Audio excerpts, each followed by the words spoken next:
Hai girls, selamat sore semuanya. Selamat datang di virtual class ke-8 Gadis Academy 2021 kali ini. Senang sekali aku Keja Patricia, alumni Gadis Sampul 2020, akan memandu jalannya virtual class via webinar sore ini selama kurang lebih 60 menit ke depan. Meski kamu semua udah nggak sabar nih untuk mulai, tapi sebelumnya aku akan sedikit menjelaskan nih, apa sih Gadis Academy itu? Yes, Gadis Academy adalah platform movement untuk seluruh remaja Indonesia agar dapat menciptakan generasi positif yang bertanggung jawab, peduli, kreatif, inovatif, dan percaya diri. Sejalan dengan tema Gadis Sampul 2021, yaitu Grow with Purpose, Gadis Academy akan mengadakan puluhan virtual classes via webinar dan IG Live yang akan mendorong kamu untuk memiliki purpose atau tujuan positif baik untuk diri kamu sendiri, orang di sekitar, lingkungan, serta masa depan yang lebih baik. Melalui kelas virtual gadis ini, berharap banget nih kalau gadis para generasi muda Indonesia dapat terus mengembangkan purpose-nya guna memberikan kontribusi serta dampak positif yang lebih besar. Terkait dengan tema besar tersebut, Virtual Class Gadis Academy hari ini mengangkat topik Social Movement Class, Sharing is Caring. Di Virtual Class Gadis Academy 1 ini, kita akan fokus membahas tuntas seputar pentingnya peduli terhadap sesama dan kontribusi apa yang bisa kita berikan. Dengan mengikuti kelas ini, gadis berharap kita semua bisa lebih peduli terhadap sesama, dan gak lupa juga mengoptimalkan peran sebagai generasi muda untuk meningkatkan kesejahteraan sosial dan tips-tips yang akan diajarkan nantinya. Nah, untuk menyempurnakannya, gadis secara spesial menghadirkan dua narasumber yang inspiratif dan berkompeten banget nih. Mereka adalah Kak Arnis Wigati, founder of Taman Baca Pesisir dan Entrepreneur, dan Kak Endri Naila Rafa Amanda, founder of Generation Project dan alumni Gadis Sampul 2019. Kedua narasumber ini akan berbagi seputar organisasi sosial yang mereka dirikan, dan juga berbagi ilmu seputar pentingnya meningkatkan rasa kepedulian di dalam diri kita, manfaat berbagi dengan orang-orang yang membutuhkan, serta tips membentuk kegiatan sosial dan cara aktif di dalamnya. Pastinya bakal insightful banget nih. Sebelum mulai, aku mau memberi pengumuman dulu nih, kalau di akhir kelas virtual nanti akan ada games menggunakan Kahoot. Jadi kamu bisa download dulu aplikasi Kahoot di smartphone kalian sekarang, atau bisa buka langsung di website kahoot.id yang nanti PIN-nya akan aku sampaikan di akhir acara. Dalam games Kahoot, nanti akan ada 3 pemenang yang bakal dapat hadiah menarik dari gadis. Jadi simak kelasnya baik-baik, dan kalau perlu catat ya poin-poin pentingnya. Selanjutnya aku akan mengingatkan kamu juga agar untuk mengikuti Gadis Academy Mini Challenge setelah virtual class ini selesai. Apa sih Gadis Academy Mini Challenge itu? Well, Gadis Academy Mini Challenge adalah sebuah challenge kepada seluruh peserta Gadis Academy untuk sharing experience atau mengekspresikan pandangan serta insight setelah mengikuti kelas virtual Gadis Academy. Kalian bisa posting foto atau video di IG Story, IG Reels, IG TV, IG Feed, atau TikTok kamu dengan tag dan mention @gadismax, @tamanbacapesisir, @generation project, @arnisabuya, @endrinalevaria, dan berikan juga hashtag Gadis Academy Mini Challenge, hashtag Gadis Academy 2021, dan yang terakhir hashtag Grow with Purpose. Makin gak sabar nih pasti untuk mulai. Eits, tunggu dulu. Aku mau bacain sedikit disclaimer yang harus kalian patuhi sebelum virtual class ini berlangsung ya. Yang pertama, matikan suara selama acara berlangsung. Yang kedua, jika ada pertanyaan, kamu bisa tulis di kolom komentar. Yang ketiga, berpakaian rapi dan bersikap sopan selama kelas berlangsung. Yang keempat, simak dan ikuti kelas virtual hingga selesai. Yang kelima, nyalakan kamera di sesi foto bersama. Dan yang terakhir, dilarang keluar masuk ruang Zoom selama acara berlangsung. Oke, kalau kalian semua udah paham, yuk kita mulai Virtual Social Movement Class Gadis Academy 2021 yang bertemakan Sharing is Caring. Nah, diawali dengan pembacaan modul dulu kelas hari ini. Yang pertama di modul kita ada pentingnya memiliki rasa kepedulian terhadap sesama. Berikutnya ada manfaat dengan berbagi dengan orang yang membutuhkan. Berikutnya ada peran generasi muda dalam membantu pendidikan dan kesejahteraan sosial. Lalu berikutnya ada mengenal organisasi sosial, Taman Baca Pesisir, dan Generation Project. Dan yang terakhir ada trik membentuk dan aktif dalam kegiatan sosial. Oke, sekarang saatnya kita menyapa nih dua narasumber Gadis Academy Virtual Social Movement Class Sharing is Caring pada sore hari ini. Yang pertama ada Kak Arnis Wigati yang akrab dipanggil Kak Arnis. Ia merupakan founder of Taman Baca Pesisir dan entrepreneur yang mendirikan organisasi sosial dari hobinya loh. Yes, Kak Arnis ini punya hobi keliling pantai di Indonesia, lalu akhirnya beliau jatuh cinta kepada anak pesisir di Indonesia. Dari situ, ia pun ingin menumbuhkan literasi anak pesisir, hingga akhirnya ia mendirikan taman baca dengan anak muda setempat. Sekarang pusat taman baca pesisir berada di Kepulauan Selayar, Sulawesi Selatan. Di kelas ini, Kak Arnis akan menjelaskan seputar pentingnya rasa kepedulian itu sendiri, apa yang ia lakukan di taman baca pesisir, dan juga tips buat kalian yang pengen bikin organisasi sosial. Selanjutnya ada Kak Endri Naila Rafa Amanda, atau akrab dipanggil Kak Amanda. Alumni Gadis Sampul 2019 yang satu ini sekarang sedang berkuliah di Fakultas Psikologi Universitas Indonesia. Dengan passion yang besar, di bidang kesejahteraan sosial, Amanda ingin sekali mendirikan Generation Project yang menjadikan wadah bagi volunteer untuk mengajarkan bahasa Inggris ke anak-anak. Ia juga punya mimpi membantu anak-anak di Indonesia dan seluruh dunia loh. Di kelas ini Amanda akan sharing seputar organisasi sosialnya, Generation Project, dan apa sih yang bisa kita lakukan sebagai generasi muda untuk berkontribusi di masyarakat. Oke, setelah berkenalan dengan narasumber kita yang super inspiratif dan keren-keren, pasti makin gak sabar kan? Sebelum mulai, aku mau beritahu lagi kalau selama presentasi, kalian bisa menuliskan pertanyaan untuk kedua narasumber di kolom komentar ya. Oke, kalau gitu langsung aja kita dengarkan penjelasan dari kedua narasumber hari ini. Aku persilakan untuk Kak Arnis dari Taman Baca Pesisir untuk lebih dulu menyampaikan presentasinya. Silahkan, Kak. Halo, terima kasih, Kesia. Selamat sore semuanya, teman-teman di Gadis Akademi. Sebentar, saya mau share dulu ya. Ada beberapa sedikit cerita yang akan saya sharing. Ini saya langsung mulai aja ya, Kesia ya. Oke, teman-teman. Sebenarnya kalau kita ngomongin sharing is caring itu apa sih? Apalagi zaman sekarang itu kalian sering banget dengar kata-kata FOMO. Kalau mau ngomongin FOMO, emang kita berbuat sosial itu bisa ya dengan FOMO? Iya bisa gitu. Sebenarnya itu adalah pilihan. Kamu mau mengikuti memang tren FOMO atau memang kamu mengikuti kata hati kamu. Kenapa? Kalau ketika kita mengikuti kata hati kita, itu biasanya lebih lebih sustain. Jadi nggak hanya sekedar ikut-ikutan, nggak hanya sekarang lagi trennya bersosial, lagi pandemi gitu kita saling berbagi. Nanti setelah after pandemi kita sudah tidak berbagi lagi. Kalau bisa jangan seperti itu ya teman-teman. Nah, kenapa? Karena saya sedikit cerita berawal tentang Taman Baca Pesisir. Ketika saya lulus kuliah, baru-baru masuk kerja, ada seseorang yang sharing dengan saya. Dia bilang gini, suatu hari kamu akan berada di dalam step namanya the calling.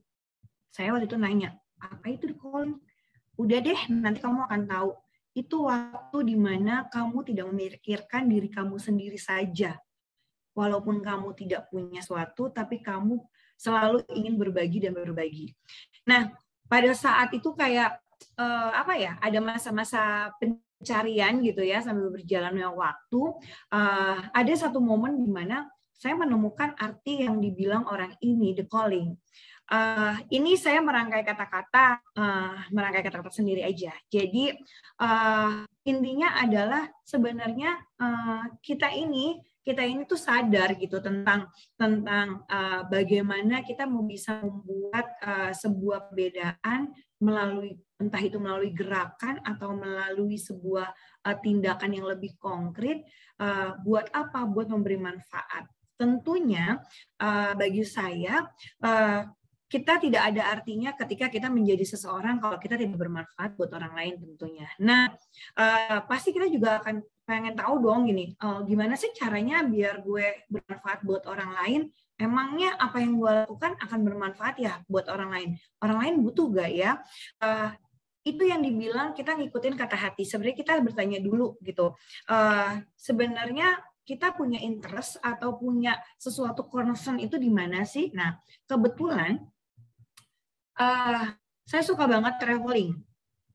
Travelingnya saya adalah saya suka diving. Kebetulan saya punya hobi diving semenjak 2010 ya. Jadi ya 10-an tahun yang lalu saya suka diving tapi divingnya sendiri. Kenapa? Karena saya suka banget, saya tinggal di rumah penduduk yang dimana saya mengamati dan ingin merasakan bagaimana sih hidup di dalam pelosok kayak gimana. Karena apa? Karena dari kecil saya tinggal di kota gitu. Nah, iseng-iseng ceritanya udah mulai melalang buana lah ke Indonesia gitu ya, mau keliling Indonesia. Suatu hari saya kepikiran kayaknya gue pengen jalan-jalan gue ini gue bertambah dalam kata arti gini. Traveling memang membuat kita kaya. Iya, kita punya kaya akan cerita. Wah, gila tempat ini seru banget, bagus banget. Itu udah pasti kan menjadi kaya wawasan. Tapi kaya yang di sini adalah aku nggak punya value ya. Kayak buat orang lain tuh kita bisa ngasih value apa ya? Iseng deh. Biasanya dari beberapa tempat yang sudah saya datangi, mereka itu anak-anak di pesisir pantai itu, mereka selalu membaca buku pelajaran. Mereka jarang sekali yang punya buku bacaan. Misalkan buku yang terkait dengan penemu-penemu, buku komik, itu mereka jarang sekali, apalagi majalah gitu kan. Itu sebenarnya karena demografi Indonesia yang memang kita nggak bisa pungkiri gitu, memang karena berpulau-pulau, jadi otomatis memang semakin di pelosok makin bukan sulit ya, butuh waktu untuk menjangkaunya. Jadi pada saat itu saya bikin di selembar kertas dan alhamdulillah tadi malam saya menemukan kertas ini.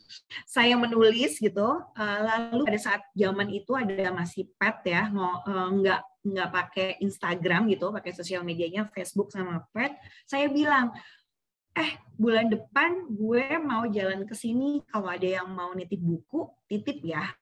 Dan senangnya adalah saya mengumpulkan ada sekitar 2 kerdusan buku gitu, buku bacaan yang saya selalu memberikan notes kalau bukunya ini layak. Dalam kata arti layak adalah buku yang tidak boleh robek-robek dikasih ke saya karena saya bukan penampungan buku-buku bekas.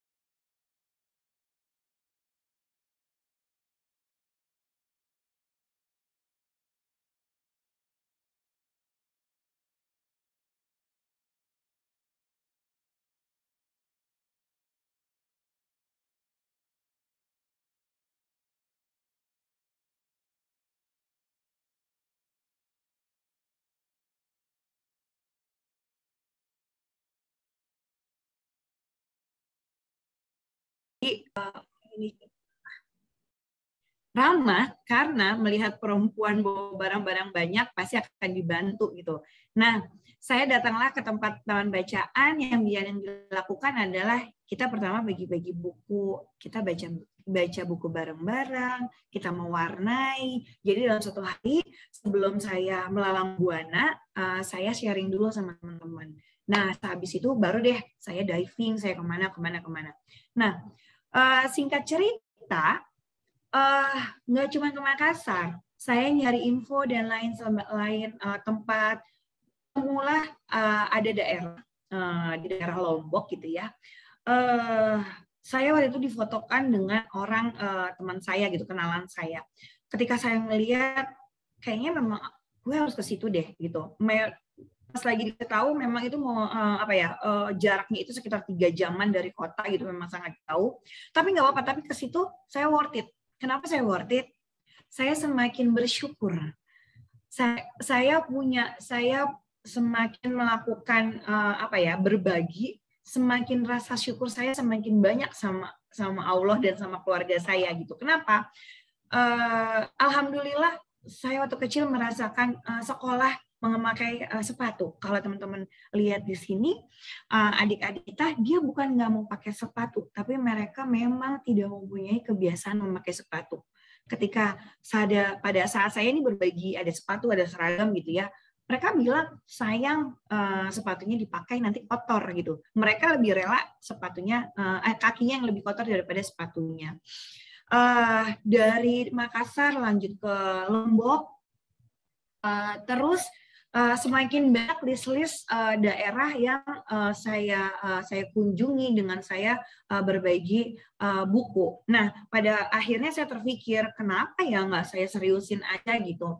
Walaupun saya sendiri, tapi saya yakin dengan teman-teman saya, dengan networking yang saya punya, pasti itu akan menjadi sebuah, itu ibaratnya kayak bola salju aja gitu. Yang tadinya kecil bergulir menjadi besar, orang jadi banyak tahu. Nah, alhamdulillahnya memang akhirnya saya menseriuskan ini menjadi taman baca. Taman baca ini konsepnya adalah saya tidak mendirikan sebuah taman baca yang serius kayak tempat perpustakaan yang yang kayak konvensional gitu, dalam kata arti orang yang bergabung boleh siapa aja, asalkan dia memang dia punya niat, dia pengen punya ketulusan, pengen berbagi, dan dia kepengen banget generasi penerus-penerus kita ini paling enggak dia bisa membaca. Karena ya cukup sedih dibilang ketika kita bertemu sama anak yang mungkin kalau kota besar dia sudah SMP, tapi di daerah dia masih baru sekolah kelas 2 tapi belum bisa membaca gitu kan. Jadi saya bekerja sama dengan warga setempat. Warga setempatnya itu pun saya juga mencarinya yang masih muda gitu. Kenapa yang masih muda? Biasanya jiwa yang muda tuh ya bisalah gitu kita kerjasama dengan baik gitu. Apalagi kan ini agak complicated ngerjainnya. Complicated dalam kata arti ngurusin anak-anak daerah itu seperti ngurusin anak-anak kecil aja yang banyak gitu, saking menggemaskannya. Nah, intinya adalah saya ingin anak-anak di pesisir pantai itu dia paling nggak dia bisa baca. Dan harapan visinya saya ke depan adalah teman baca nggak cuma sekedar mereka pulang sekolah, mereka bisa membaca, mereka bisa ngerjain PR bareng, nggak cuma itu. Mungkin suatu hari Taman Baca Pesisir bisa mewadahi teman-teman anak-anak di pesisir pantai, bisa membantu melanjutkan jenjang pendidikan yang lebih tinggi. Kenapa? Saya sedikit cerita di Takabonerate. Kalau misalkan teman-teman lihat ada di Maps gitu ya, ada namanya Taman Nasional Takabonerate. Anak-anak di sana ketika dia mau belajar ketika dia lulus SD untuk ke SMP, mereka harus menyeberang pulau. Ketika dia dari SMP ke SMA, dia harus menyeberang pulau yang besar namanya Benteng, dan itu butuh waktu 8 jam. Alangkah bersyukurnya lagi gitu ya, ketika kita mau bersekolah, ketika kita ada di kota-kota besar, kita tidak perlu sampai 8 jam untuk kita datang ke sekolah gitu. Nah, harapannya ke depannya Taman Baca Pesisir bisa mewadahi anak-anak pesisir untuk belajar ke jenjang yang lebih tinggi. Nah, awalnya tadi kita ada di Makassar, Lombok. Kalau dibilang kenapa tadinya banyak, terus sekarang konsentrasinya hanya di Kepulauan Selayar. Indonesia tuh banyak banget kepulauan. Kita punya beraneka macam kebudayaan dan cara-cara yang berbeda dari satu daerah ke daerah lain gitu. Jadi ketika ini berjalan beberapa tahun, memang paling mensupport yang bisa berjalan dengan baik di Kepulauan Selayar gitu. Nah, alhamdulillahnya lagi, kalau kata pepatah, proses tidak akan hasil tidak akan mengkhianati proses. Alhamdulillah Taman Baca Pesisir membawa saya mendapatkan penghargaan dari salah satu media dalam kategori sosial, dan pada tahun 2012 Taman Baca Pesisir dipilih menjadi duta baca untuk daerah gitu. Nah, kalau Taman Baca Pesisir biasanya ada apa aja sih? Mereka pulang sekolah, mereka biasanya ngerjain PR bareng-bareng. Ketika dia ngerjain PR bareng-bareng, sore kadang mereka ngerjain atau membaca buku bersama. Nah, dengan konsep storytelling, saya juga menerapkan bagaimana mereka untuk tidak bosan membaca. Ketika orang, apalagi anak sekarang, kalau misalkan lihat gadget, ngeliat televisi, mungkin itu jauh lebih menarik daripada kita harus membaca buku yang mungkin menjenuhkan gitu. Nah, dibantu dengan teman-teman di Kepulauan Selayar, saya menerapkan storytelling, bagaimana kita membacakan buku sesekali dengan cara berdongeng, dengan membawa mereka seolah-olah mereka ingin bercerita. Jadi buat menarik anak-anak untuk tetap suka membaca. Nah, kreativitas. Ini salah satu yang dilakukan, mereka biasanya mewarnai. Ini saya sedikit sharing ya. Mereka karena suka mewarnai ketika weekend gitu, berkumpul hari Sabtu. Nah, ya bisa dilihat mereka juga kadang melukis pakai cat air. Kalau dibilang, wah perlengkapannya lengkap sekali. Alhamdulillahnya Taman Baca Pesisir melengkapi kebutuhan mereka akan itu. Jadi saya tidak hanya mensubsidi buku-buku bacaan, tapi kayak buku gambar, peralatan tulis, bahkan seragam ataupun buku yang kebutuhan di sekolah. Sejauh bisa kami cover, kami akan bantu. Ada satu momen di mana saya cukup sedih gitu. Sedih dalam kata arti, saya dapat telepon dari teman-teman di Selayar bilang, anak-anak ini lagi rebutan. Karena saya hanya menyediakan 3 buku peta untuk di taman bacaan, sedangkan mereka ada kewajiban harus membawa peta setiap harinya selama 1 minggu. Mereka tidak bisa bergantian. Jadi mereka rebutan. Kenapa cuma dikasih 3? Kata dia gitu. Sedih, dibilang sedih, ya sedih gitu. Karena mereka menunggu kami untuk memberikan itu gitu. Jadi pada saat itu sesegera mungkin saya mencari toko buku online dari Makassar, bagaimana bisa cepat langsung ke Selayar. Sebagai informasi, Selayar itu butuh waktu darat itu dari Makassar sekitar Makassar ke Tanjung Bira itu 6 jam. Besokannya harus naik lagi kapal sekitar 3 jam, ya bisa dilihat berapa jauhnya mereka akses mereka. Nah, momen kemarin ini sebenarnya kebanyakan anak-anak agak sedikit merengek gitu ya, karena mereka pandemi ini sudah merasa bosan, mereka kepengen banget ada 17-an katanya. Jadi mereka membuat lomba-lomba, tapi tetap dengan saya meminta protokol kesehatan. Jadi kalau boleh sedikit sharing, ada video 17-an, mereka membuat upacara sendiri, lomba nyanyi sendiri, ya gitu. Ini salah satu aktivitas ketika ada momen.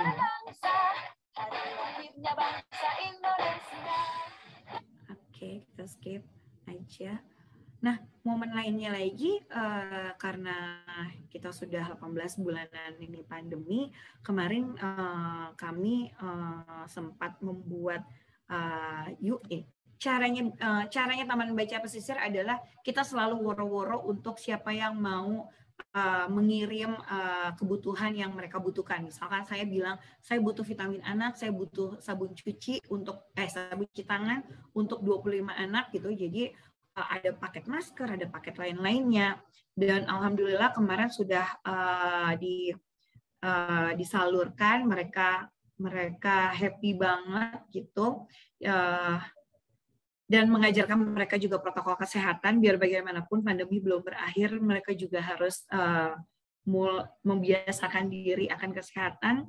Nah, saya ingin menjadi apa gitu. Biasanya ketika saya, kalau dibilang saya di Jakarta, mereka di Selayar, bagaimana saya mengkontrolnya? Tentunya saya punya beberapa orang-orang yang membantu di sana secara volunteer, tidak dibayar gitu. Nah, mereka terkadang ketika saya datang ke sana, saya selalu menggali, kamu ingin menjadi apa sih? Kamu punya bakat apa sih? Beberapa anak-anak ini punya cita-cita. Ada yang mau jadi wartawan, ada yang mau jadi penulis. Nah, mereka terkadang suka iseng memfotokan gitu, meminjam HP orang tuanya, lalu kirim ke saya. Dia selalu bilang, Mbak, ini tulisan saya hari ini. dibaca ya, saya mau bikin cerpen lanjutan.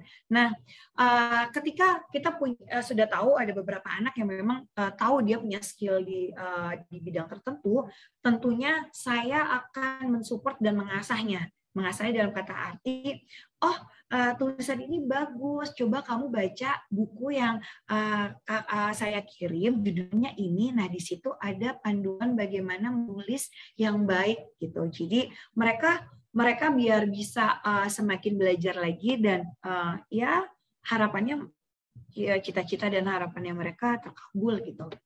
Nah, weekend asik, saya bilangnya weekend asik. Kenapa? Karena nggak setiap weekend, tapi weekend-weekend tertentu kita membuat program bersih-bersih pantai. Karena ini anak-anak di pesisir pantai, tentunya kita juga harus jaga lingkungan pantai gitu. Jadi mereka bersih-bersih, sampah-sampah laut yang terbawa oleh ombak, mereka juga mulai bersihin.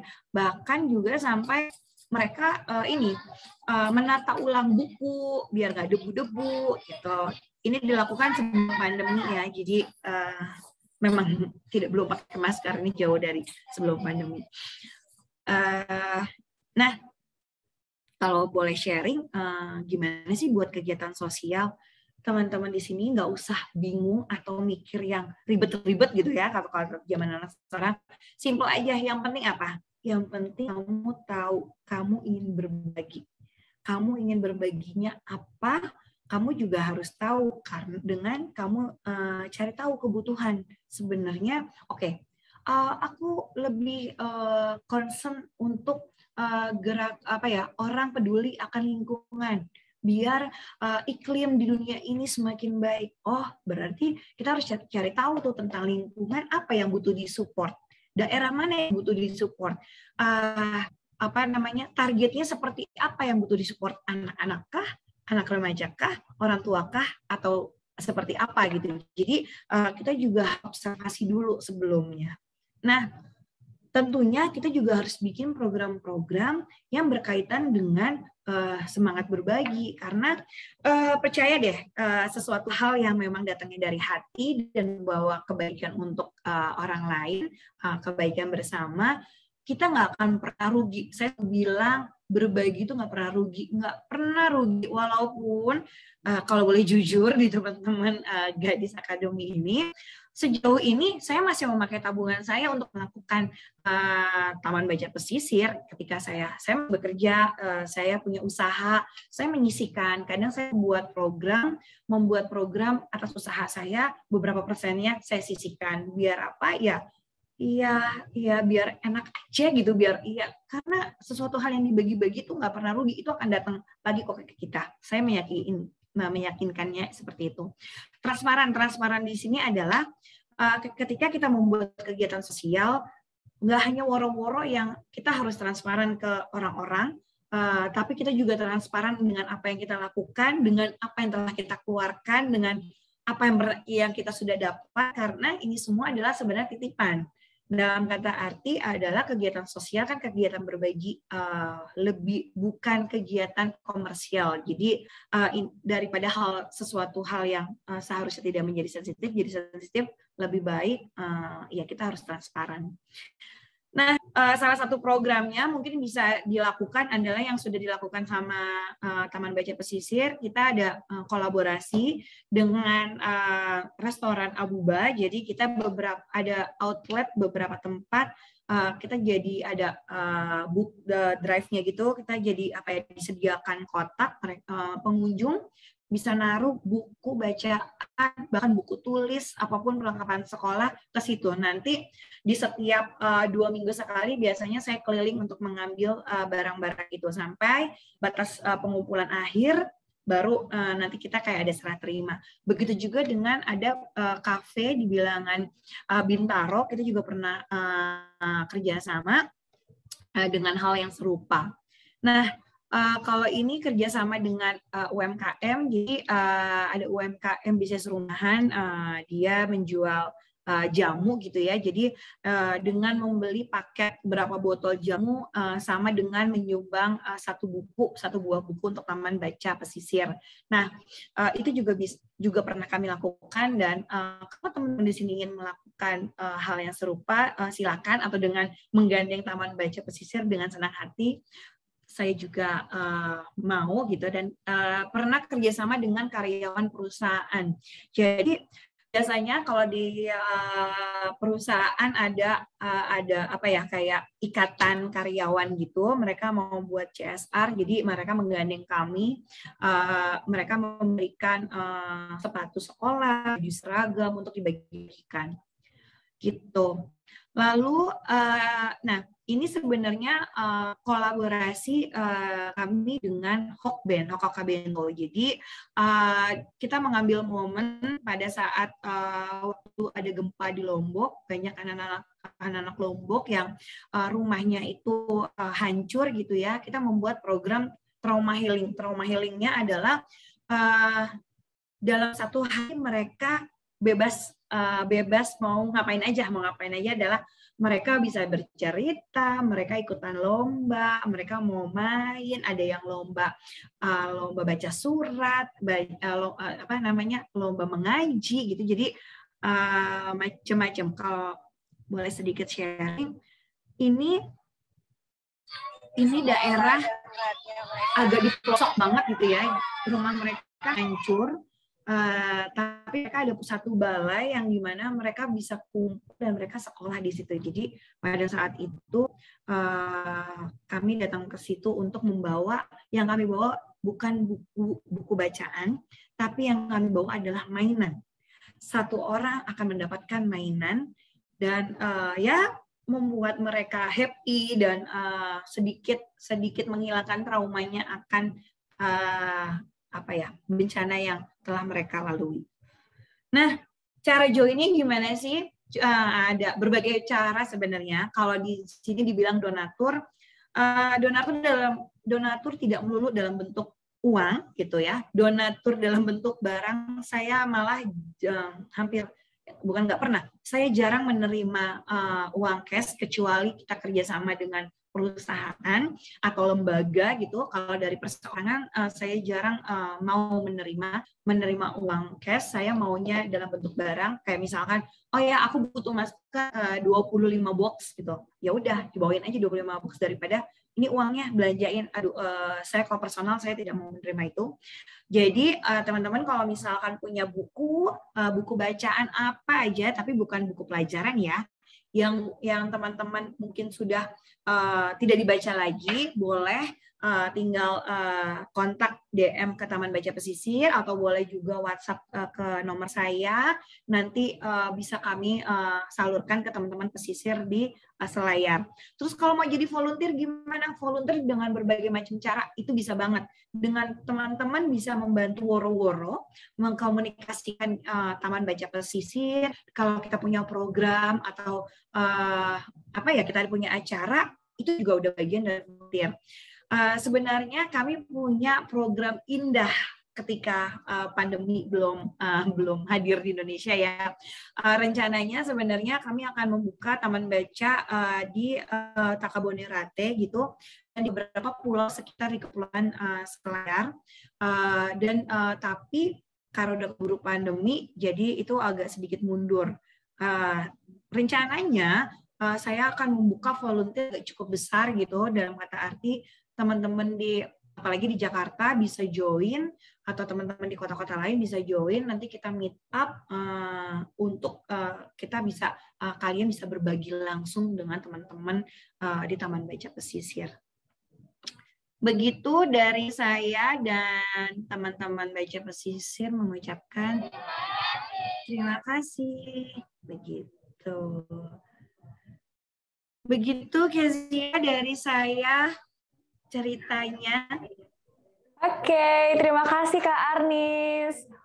Wah, Ya. mencerahkan banget ya Kak penjelasan dari Kak Arnis. Jadi perlu diingat nih teman-teman semua di rumah, kalau sudah mendapatkan the calling atau panggilan dari dalam hati, jangan ragu untuk langsung memulai ya. Oke, untuk teman-teman yang masih penasaran dengan kegiatan Kak Arnis, kalian bisa mengunjungi Instagramnya di @tamanbacapesisir untuk mendapatkan update terbaru. Oke, sebelum lanjut ke narasumber berikutnya, aku mau mengingatkan lagi nih untuk seluruh peserta untuk menuliskan pertanyaan kalian di kolom komentar. Kalian juga bisa sebutkan pertanyaan yang ingin ditujukan ke Kak Arnis atau Kak Amanda. Nanti di sesi tanya jawab akan Gadis bacakan beberapa pertanyaan yang terpilih. Oke, next aku mau mengundang Kak Amanda untuk sharing seputar organisasi sosialnya, Generation Project, dan juga pentingnya peran kita sebagai generasi muda di masyarakat. Silakan Amanda, the screen is yours. Oke, thank you so much Kezia. Hai teman-teman Gadis Academy, salam kenal semuanya, nama aku Amanda. Dan hari ini aku bakal sharing-sharing sedikit tentang Generation Project, dan aku juga bakal mungkin bahas sedikit nih tentang sebenarnya apa sih pentingnya youth participation in our society gitu. Oke, aku nanti bakal jelasinnya pakai PPT. Nih, oke. Nah, oke, ini aku bakal bahas tentang ini ya hari ini teman-teman. Jadi without further ado, let's get started. Boleh di next, Kak? Oke, jadi sebelumnya banyak yang nanya banget gitu. Banyak banget yang nanya, kenapa sih Kak Amanda bisa membuat Generation Project gitu. Awalnya tuh dari mana sih? What were your reason gitu. So, habis itu aku pikir-pikir, aduh sejak kapan ya aku udah mulai ada interest di bidang pendidikan, aduh sejak kapan ya aku udah kepengen ngajar gitu. Dan setelah aku pikir-pikir, setelah aku training, oh kayaknya mulainya banget itu dari sini deh, dari 2019, tepatnya bulan November. Waktu itu, aku sama keluarga aku tuh berencana ke Tambolo, Banten. Waktu itu sebenarnya rencananya tuh kepengen holiday sih, sebenarnya kepengen liburan ke sana gitu. Karena kebetulan aku juga punya ada rumah keluarga di sana. Terus aku ke sana, pas aku berangkat, kebetulan aku stumbled upon a lot of books, buku yang aku punya gitu. Jadi kayak buku bahasa Inggris yang udah bekas yang nggak kepake. Terus aku mikir, apa aku sekalian bawa aja ya ke sana gitu. Nanti aku sekalian bagi-bagi di sana. Aku sebenarnya cuma iseng doang gitu. Awalnya tuh dari situ. Akhirnya aku bawa buku itu, terus aku tanya mamaku kan kayak Bun, di sana tuh ada anak-anaknya nggak sih? Aku kepengen mampir, terus aku kepengen mampir terus ngasih mereka buku-buku ini.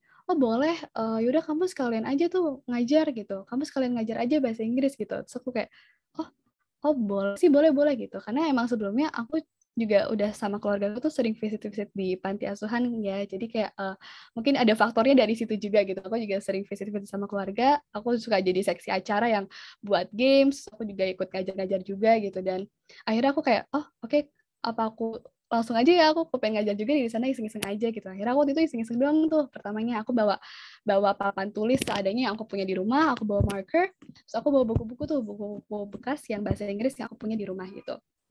And then aku pas udah di sana, akhirnya aku langsung bantu ke kepala desanya karena kebetulan aku juga udah kenal kan. Aku bilang, Pak, saya rencananya kepengen ngajar deh sama anak-anak di sini gitu. Kira-kira anak-anaknya bersedia nggak ya? Gitu. Terus habis kata kepala desanya, oh boleh banget Mbak. Ini ada kok anak-anaknya ada gitu. Akhirnya yaudah tuh, itu semuanya terjadi dengan sangat cepat dan singkat. Pokoknya anak-anaknya langsung ada dan aku juga siap gitu. Akhirnya aku mengajar di desanya ini namanya Sambulo.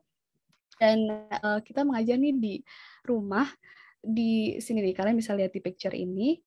Ini tuh dulu tuh tempatnya tuh sempat kena tsunami Banten tahun 2018 dan banyak banget, a lot of happened ever since gitu. Jadi banyak sekolah yang runtuh, banyak sekolah yang hancur, terus rumah-rumahan jadi hancur juga gitu. Dan sejak itu tuh banyak banget anak-anak yang aku juga dapat laporan juga banyak banget anak-anak yang susah sekolah lagi gitu sejak keadaan tsunami itu. Akhirnya kita mengajar dengan keadaan seadanya gitu.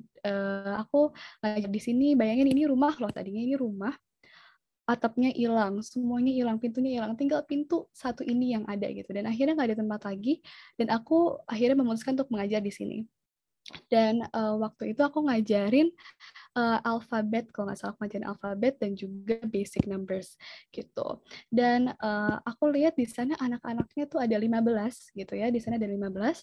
Anak-anak SD, ada yang anak-anak SD, ada yang TK gitu kalau nggak salah. Terus habis itu mereka tuh semangat banget gitu. Mereka semangat banget dan emang di desa itu ternyata orang-orangnya mendukung, orang tuanya mendukung untuk pendidikan. Bahkan dengan keadaan situasi desa yang banyak yang gedungnya masih belum fully recovered, masih banyak yang rusak, hanya ada satu pos dulu tuh pos tempat kumpul RT, terus dihias jadi taman baca gitu. Jadi mereka tuh bela-belain menghias tempat untuk taman baca buat anak-anak gitu. Itu kan menandakan bahwa ada semangat untuk pendidikan untuk anak-anaknya di sana kan. Nah, makanya aku kayak, wah kayaknya nih anak-anaknya emang semangat ya gitu. Mungkin next.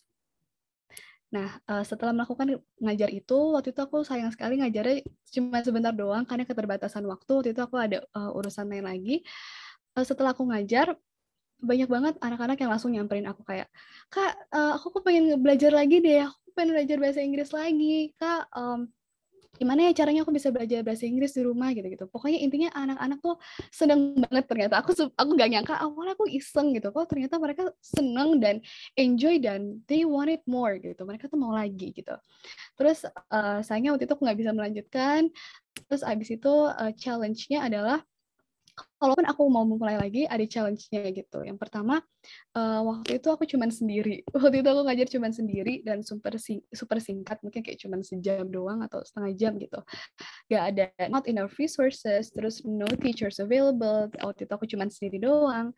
Terus di situ juga anak-anaknya sekolahnya udah hancur gitu. Jadi aku mikir, aduh kalau misalnya aku pulang ke Jakarta, siapa yang bakal ngajarin anak-anak ini lagi ya gitu. Dan ibaratnya abis disaster ya, abis natural disaster tuh pasti ada learning loss istilahnya. Jadi kayak sekolahnya udah pada hancur kan butuh reconstruct lagi kan, dan reconstruct ini butuh waktu yang lama. Jadi within that period of time anak-anak ini sempat ada learning loss gitu intinya.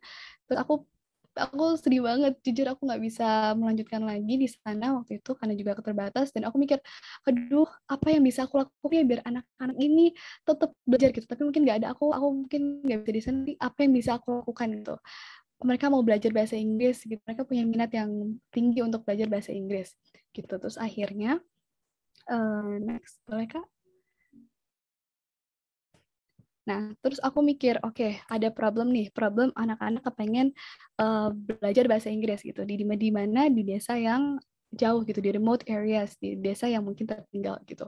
Dan siapa yang mau ngajarin gitu masalahnya. Dan akhirnya aku kepikiran dua pemikiran yang kira-kira mungkin bisa aku sambungin gitu. Pertama, aku mikir banyak anak muda yang proficient dalam bahasa Inggris gitu.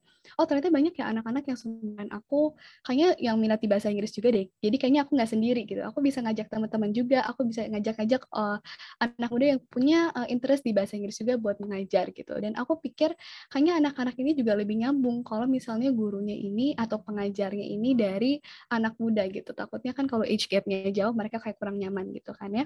Terus yang kedua, masih banyak anak-anak yang tidak bisa belajar bahasa Inggris gitu. Masih banyak anak yang memiliki keterbatasan dalam resource, nggak ada teachernya gitu. Jadi makanya aku coba, wah kebetulan banget nih ada dua faktor yang bisa aku hubungkan gitu, yang bisa aku gabungkan. Dan makanya dengan banyaknya anak muda yang bisa bahasa Inggris dan banyak anak-anak yang tidak bisa bahasa Inggris, oke aku gabungkan deh gitu. Jadinya aku come up with a solution namanya Generation Project gitu. Next, boleh? Nah, jadi Generation Project ini apa? Generation Project ini, as I said earlier, ini merupakan non-profit organization which aims to gather youth volunteers to teach children English. Jadi, tujuan utama kita adalah untuk mengajar bahasa Inggris kepada anak-anak yang memiliki keterbatasan ekonomi maupun keterbatasan dalam resource gitu. Dan ini sih, kenapa ya? Makanya itu tadi hasil penggabungan itu adalah Generation Project gitu. Jadi intinya kita fokus di pendidikan tapi di bahasa Inggris, terus youth involvement dan juga anak-anak, itu sih intinya Generation Project. Itu terus boleh Nah, mungkin banyak yang nanya ya gitu. Kan mengajar kan bisa mengajar banyak gitu, dan kenapa hanya bahasa Inggris gitu? Dan mungkin aku bisa jawab gini sih. Sebenarnya untuk organisasi untuk mengajar tuh menurut aku udah banyak. Menurut aku udah banyak banget gitu. Dan aku mikirnya kayak kayaknya I have to specialize on something gitu. Mungkin ada yang harus aku spesialisasikan. Apa yang bikin beda organisasi aku dengan yang lain. Kayaknya bahasa Inggris deh. Dan aku juga memiliki minat di bahasa Inggris, dan menurut aku bahasa Inggris juga penting, jadi kayaknya di bahasa Inggris gitu. Dan juga terbatasnya, yang pertama, salah satu alasannya adalah terbatasnya kesempatan belajar bahasa Inggris bagi anak-anak di tempat-tempat tertentu. Gitu. Jadi di remote areas, di panti asuhan, rumah asuh, dan semacamnya ini masih banyak anak-anak yang belum bisa belajar bahasa Inggris. Gitu. Dan aku juga mikir, yang kedua, bahasa Inggris merupakan cara untuk menyuarakan pendapat mereka di skala yang lebih besar atau internasional. Jadi ini mungkin long term banget ya. Intinya sih aku kepengen mereka bisa mendapatkan hak yang sama gitu untuk belajar dan juga mengakses kesempatan yang lebih banyak lagi gitu dengan belajar bahasa Inggris. Misalnya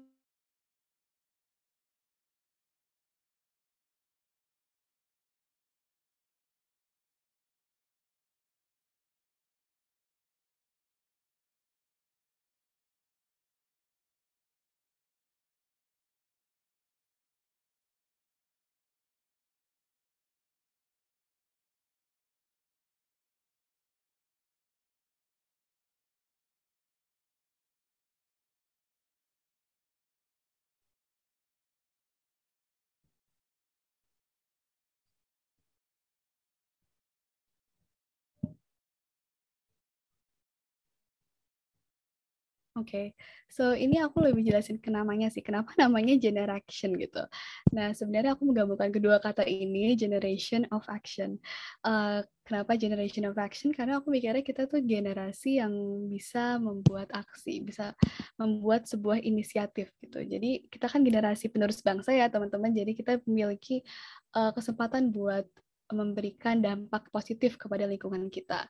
Dan di sini juga aku bilang, the future lies in our hands and we have a great potential to generate a positive social change in the world. Gitu. Next. So what is our vision and what is our mission? Visi kita adalah yang pertama, to give all children in Indonesia an opportunity to learn English. Seperti aku bilang, ini aku juga tandai bahwa ini adalah sebuah goal yang jangka panjang. Jadi emang ini merupakan movement yang aku bisa bilang butuh waktu yang lama ya, karena lagi-lagi children di Indonesia banyak banget, dan juga kita juga harus bisa memberikan kesempatannya gimana gitu. Gimana cara kita bisa provide-nya, itu kita juga harus mikirin juga. To give all children in Indonesia an opportunity to learn English gitu, biar bisa belajar bahasa Inggris gitu intinya. Dan missionnya ada beberapa. Yang pertama, to gather youth educators to teach English, terus to manage donations and distribute it to target locations, to improve soft skills for youth through skill development programs, and to promote children's learning and development. Intinya di sini tuh generation ini merupakan, aku bilang ini bukan pendidikan yang formal ya. Jadi kita tuh lebih ke intervensi, tapi intervensinya tuh juga sesuai kebutuhan mereka. Jadi kita tuh approach-nya bakal non-formal, ibaratnya tuh kayak pelajaran tambahan di luar sekolah gitu. Jadi nanti juga pelajarannya kita akan bawa fun gitu, pelajarannya akan kita bawa fun dan juga nggak berat-berat banget, intinya mereka bisa have fun whilst learning new language gitu. Lanjut. So gimana sih aku awalnya tuh persiapannya kayak gimana gitu, mungkin teman-teman nanya. Dan di sini aku bakal bilang sih aku mulainya sebenarnya 2020. Jadi aku udah kepengennya itu tuh dari 2019 sebenarnya kan, dari yang tadi aku cerita yang sejak ke Banten itu. Tapi aku baru mulainya 2020 karena aku mikir waktu itu kan pandemi ya. Terus aku kayak kayaknya ini waktu luang aku banyak banget nih gitu. Kayaknya I have to start something yang aku udah kepengen mau banget dari dulu gitu. Akhirnya aku memutuskan, aku tuh kepengen buat generation project dari dulu. Kenapa nggak aku mulai sekarang aja dengan adanya waktu luang di pandemi? Kenapa nggak aku start aja sekarang gitu? Dan as simple as aku waktu itu buat notes ini di buku catatan aku. intinya pokoknya ide-ide yang aku pikirin saat itu aku tulis aja di kertas ini gitu. Apa ya namanya generation? Oke, tulis aja di generation gitu. Terus apa ya kegiatannya ya? Oh, kayaknya mau ngajar deh. Oke, tulis ngajar gitu. Terus visi misinya apa ya? Terus aku tulis di sini visi misi gitu. Terus programnya apa yang aku bayangin waktu itu aku tulis di sini.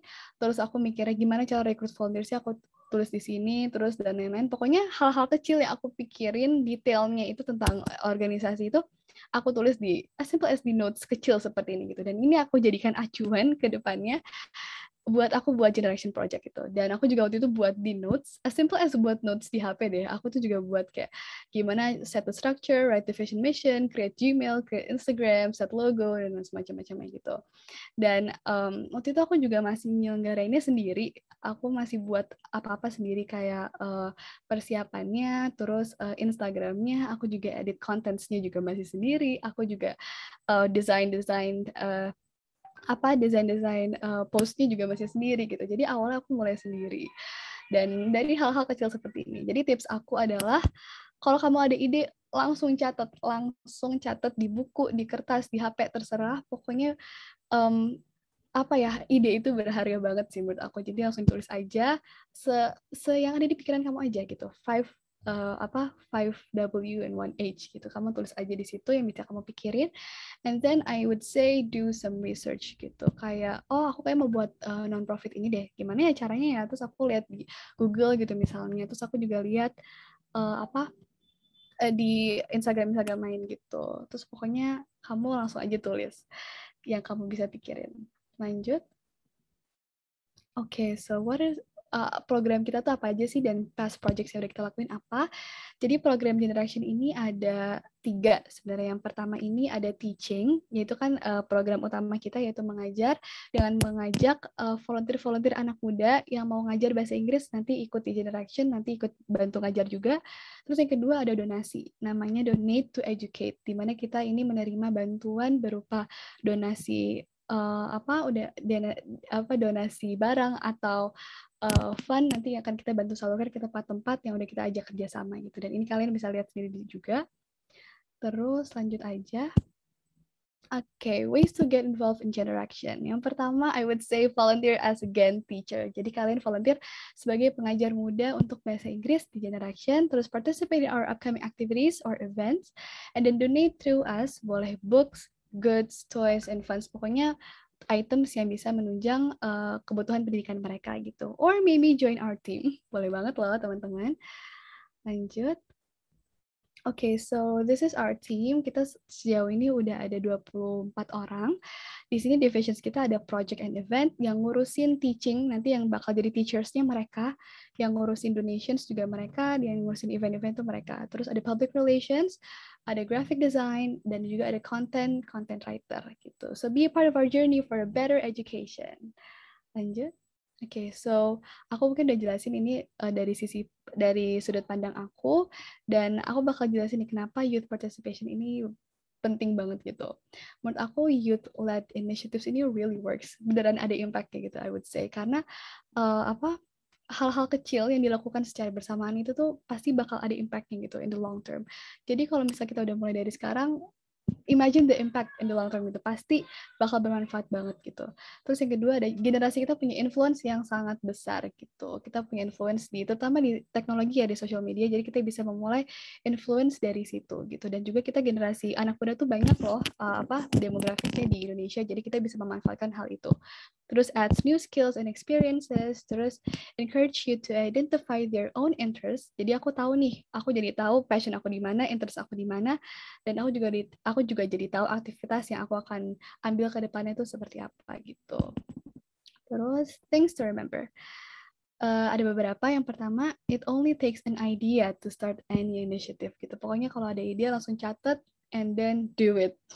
And then the second one ini ada choose the issue that you really care about. Menurut aku ini penting banget sih, karena kalau emang hal yang kamu sukain, ya kamu pasti bakal semangat terus ngejalaninnya gitu. Terus collab with other youth communities, karena dengan collaborating ini impact-nya akan lebih besar dan ekstensif gitu. Terus create meaning in every action, pastikan itu berasal dari hati kamu dan juga yang bisa bermanfaat bagi orang lain. And then yang lastly, what are you waiting for? Start now. Gitu. Okay, then I think this is the end of my presentation and let's stay connected. Kalian kalau misalnya mau nanya-nanya ke aku, kita mau chatting lebih lanjut, boleh banget. Reach me out through Instagram, Adinda Rafa, LinkedIn, or visit Generation Project for more info. Thank you. Thank you Kak Amanda untuk presentasinya. Wah, tujuan awal dibuatnya Generation Project ini sangat keren dan mulia banget ya. Oke, kalau tertarik untuk join dan berkontribusi mengajarkan bahasa Inggris ke anak-anak di Indonesia, bisa banget nih teman-teman. Langsung cek Instagram @GenerationProject ya. Oke, setelah kita mendengarkan dua presentasi dari narasumber kita yang super insightful dan bikin kita termotivasi tentunya, kita akan langsung masuk ke sesi tanya-jawab ya, teman-teman. Di sini udah ada beberapa pertanyaan yang tim gadis pilih. Yang pertama mungkin pertanyaan untuk Kak Arnis terlebih dahulu. Oke, pertanyaan dari Yunita di Jakarta. Halo Kak Arnis, aku mau tanya, ada nggak sih halangan yang kadang membuat Kak Arnis ragu saat mau membuat taman membaca ini? Kalau ada, bagaimana cara Kak Arnis melawan rasa ragu Kakak sampai akhirnya tujuan Kakak tercapai sekarang? Oke, mungkin untuk Kak Arnis boleh Kak dijawab. Ada gak halangannya? Siapa tadi yang bertanya, Kezia? Dari Yunita di Jakarta, Kak. Ya, Yanita, kalau dibilang halangannya, pasti ada halangan. Nggak mungkin semua berjalan dengan mulus ya. Ada di beberapa tempat saya mungkin tidak, dalam arti kasarnya adalah saya tidak diterima dengan baik oleh penduduk setempat. Itu salah satu halangan. Kalau terus kenapa gitu?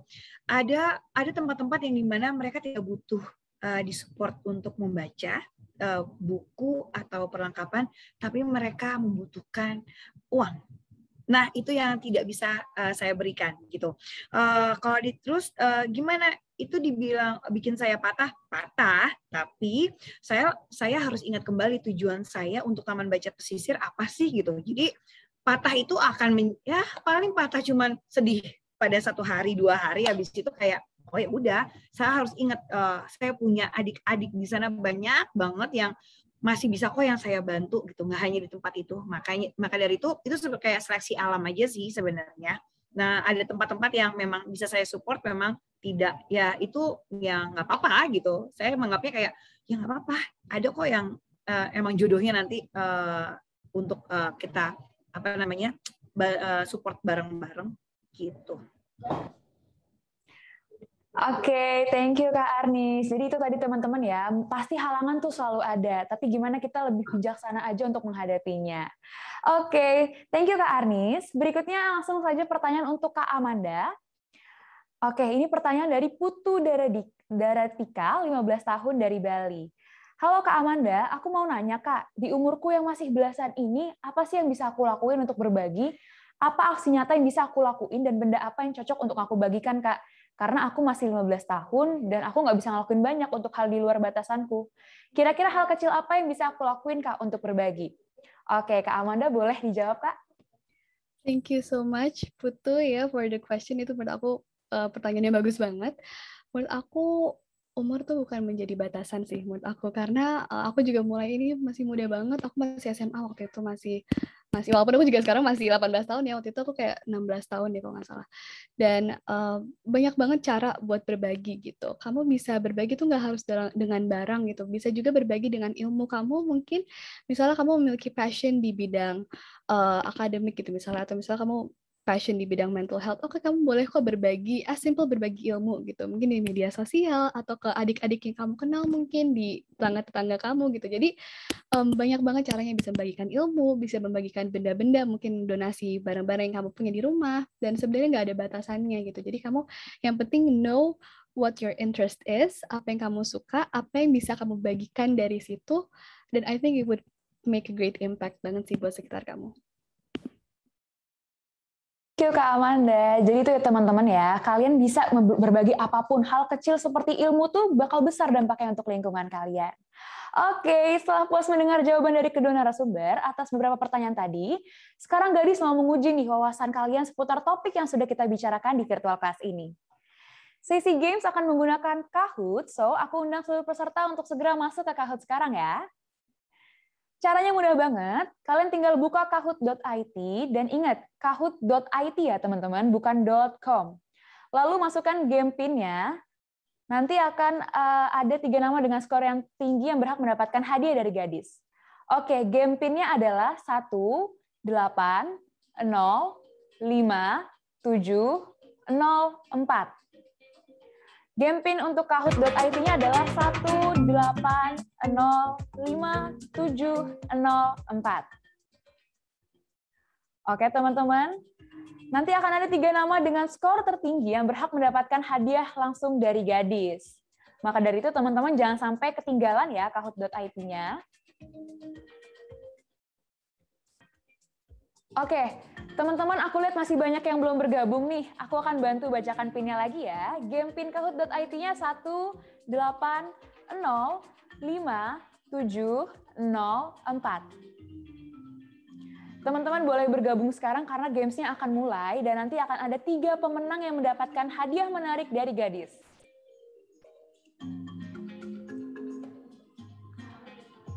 Oke, teman-teman ternyata masih banyak yang belum bergabung nih. Aku lihat, aku bacakan lagi ya game pinnya. Game kahoot.id pinnya adalah 1805704. Game pinnya 1805704. Teman-teman nanti pertanyaannya akan seputar poin-poin penting yang tadi sudah disampaikan oleh para narasumber. Jadi pastikan teman-teman tadi udah mencatat ya poin-poin pentingnya. Oke, di sini aku lihat udah banyak banget. Ada Naila Citra, ada Aurelia, Queen Kalisha, Salsabila Nurit, ada Jolin, ada Iren. Wah, tapi belum semuanya nih aku lihat teman-teman yang tergabung di sini. Aku bacakan sekali lagi ya game pinnya ya. Game pin kahoot.id-nya adalah 1805704. Sebentar lagi games Kahoot ini akan mulai teman-teman. Jadi make sure teman-teman udah bergabung dengan username kalian dan nanti akan mendapatkan hadiah dari Gadis. Oke, kita mulai ya teman-teman. Yang pertama,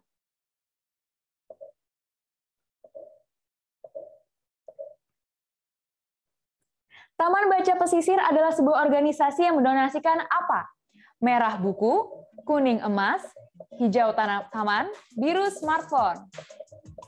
Oke teman-teman, ada tersisa 10 detik lagi untuk bisa menjawab. 5, 4, 3, 2, 1. Oke, wah ternyata teman-teman masih ada yang salah menjawab nih.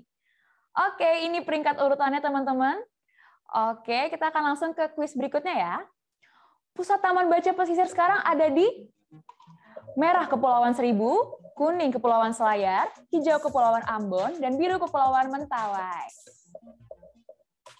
Oke teman-teman, dimaksimalin ya waktunya untuk ngejawab, karena tadi ini udah sempat ada di presentasi ya.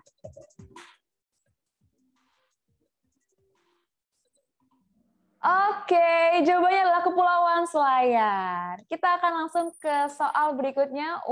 Ada yang naik nih, Luin, Spania, Viola AM, dan Natasha. Semangat teman-teman. Pertanyaan berikutnya, apa akun Instagram Taman Baca Pesisir? Merah Taman Baca Pesisir.id, kuning Taman Baca Pesisir, hijau Taman Baca Pesisir _, biru Taman Baca _pesisir.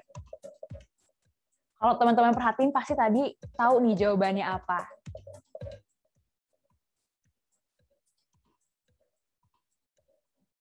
Oke, jawabannya yang kuning Taman Baca Pesisir. Oh my God, ternyata Mili dan Pinkan L naik nih peringkatnya teman-teman. Ayo, aku tunggu teman-teman yang lain ya. Berikutnya, Generation Project berfokus mengajarkan apa ke anak-anak di Indonesia? Merah, bahasa Indonesia, kuning bahasa Arab, hijau bahasa Kalbu, dan biru bahasa Inggris.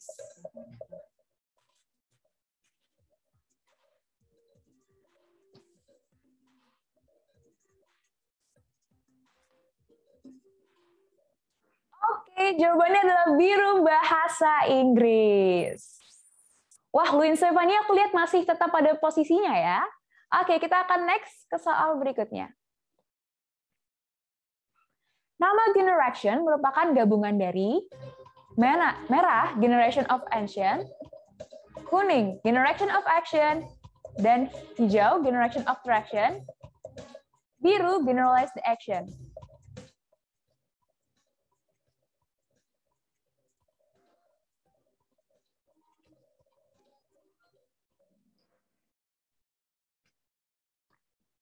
Oke, jawabannya adalah kuning, generation of action. Di urutan ketiga ada Reveni, selamat kepada Reveni. Urutan kedua ada Natasha. Dan di urutan pertama adalah Hana Auliana, selamat. Oke, selamat untuk 3 peserta dengan skor tertinggi, yaitu tadi Hana Aulia, Natasha, dan Reveni. Kalian berhak memperoleh hadiah menarik dari Gadis. Silahkan kirimkan data diri kalian ke email kontak.gadis@prana.group.id dengan subjek pemenang Games Gadis Academy. Wah, nggak kerasa nih teman-teman, udah 60 menit kita bersama di Gadis Academy Virtual Social Movement Class dengan topik Sharing is Caring. Semoga peserta di sini pasti semakin sadar ya dengan perannya sebagai generasi muda untuk masyarakat. Jadi, aku Keja Patricia, selaku alumni Gadis Sampul 2020, mewakili Gadis mengucapkan banyak terima kasih kepada Kak Arnis Wigati, founder of Taman Baca Pesisir dan Entrepreneur, serta Kak Endrina Rafa Amanda, founder of Generation Project dan alumni Gadis Sampul 2019 atas waktu dan kesediaannya bergabung di webinar ini. Semoga sukses dengan organisasi masing-masing dan terus memotivasi remaja di seluruh Indonesia. Oke, sebelum kita mengakhiri acara, aku mau kembali mengingatkan seluruh peserta untuk ikutan Gadis Academy Mini Challenge dengan membuat sebuah konten video sharing experience atas keseruan dan ilmu yang kalian dapatkan di Social Movement Class Sharing is Caring. Caranya dengan memposting foto atau video terkait ilmu dan keseruan kelas kalian hari ini di media sosial kalian, bisa di IG Story, IG TV, IG Reels, IG Feed, atau TikTok dan mention ke @gadismax, @tamanbacapesisir, @Generation Project, @Arnisabuya, @Endrina Naila Rafa, dan berikan hashtag Gadis Academy Mini Challenge, hashtag Gadis Academy 2021, dan hashtag Grow with Purpose. Sedangkan untuk sertifikatnya nanti akan dikirimkan pihak Gadis melalui email setelah acara ini. Oke, karena kita sudah di penghujung acara, sebelumnya kita akan menutup acara ini untuk kenang-kenangan. Aku mau minta Kak Arnis, Kak Amanda, dan teman-teman semua di sini untuk membuka kameranya supaya kita bisa foto virtual bersama. Oke, cantik-cantik banget nih hari ini aku lihat. Yuk kita open cam supaya kita bisa berfoto virtual bersama.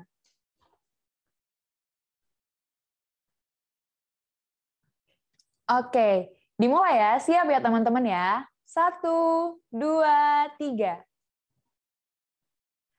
Oke, slide kedua. 1, 2, 3.